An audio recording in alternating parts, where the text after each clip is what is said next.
did you sight unseen? Because I mean, I've done this as well. Like, talk to us a little about just coming up with that rehab number, right? You kind of go in like, it's never perfect, but like you're kind of expecting like, all right, I need porches. I'm going to assume the roof is shot. Like, was there just a catch all like X hundreds of thousands of dollars to put in, like when you're modeling out your number, right? You had to put some sort of number on paper. Because you figured that out before you probably put that first offer in, before you even came back to you. You probably had a mindset already. How'd you do that quick analysis?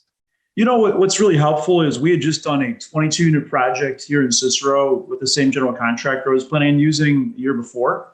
So the nice thing was I was kind of able to copy and paste some of the same numbers in terms of like the unit renovation numbers and things like that. The building needed mostly everything. The roof was the only thing we didn't have to really completely replace as far as major systems. But, and when I say sight unseen, I did drive to the building and walk around the building. So, you know, I did as much due diligence as I could, even walking into hallways and stuff like that, because the doors were just wide open. So I poked around, you know, as much as I could, kind of get a feel for what needed to be they'd You do that. And then just a quick tip as well, just old listings, right? If the guy used Zillow at any point, you're going to find some sort of pictures to give you, they're not going to be perfect, but some sort of guideline. Totally. This owner had never heard of Zillow. I'm pretty sure this was an older owner. And yeah, I mean, this building, it really hadn't traded in a long time and there wasn't a whole lot of information. But again, the nice thing was we own and manage a building about 3 blocks down with the exact same build style. So I knew the unit designs and things like that. So I had a lot of advantages going in that somebody from maybe a different market wouldn't have. But yeah, it's still tough to put together a renovation budget, Mark, like you referenced on the fly. I mean, just without even looking at a place.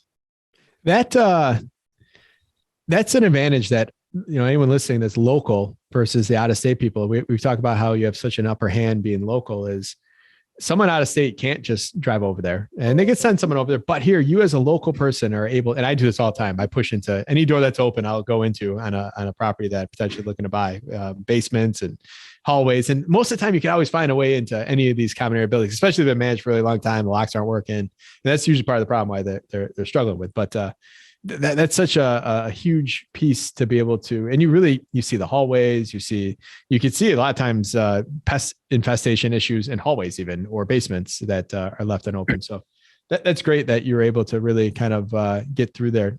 With your list that came back from the city, you know, did you resubmit your offer right away? Did you change it now that you knew some more facts from the city? Like, to talk to me like kind of the mindset when you saw that letter from the city and how in depth it was.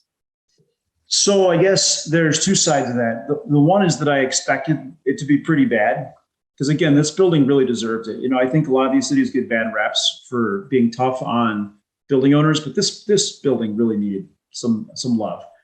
So I didn't change the offer necessarily right away based on that. But when I got the second opportunity, I had a second to pause and think. And our initial offer was about $30,000 more than we actually paid for the deal. And we were using a bridge money, hard money lender, whatever you'd like to call it. And speaking of your team, I called the main guy there, Jan. I said, hey, what do you think of this deal? What do you think I should do? I have an opportunity here. And at this point, this isn't being marketed, right? This is just coming back to me.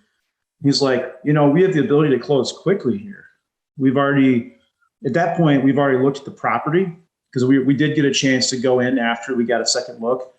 And they just wanted to see the property and come through and kind of verify that my business plan wasn't total garbage. That was done. So he's like, you have the opportunity to really renegotiate here.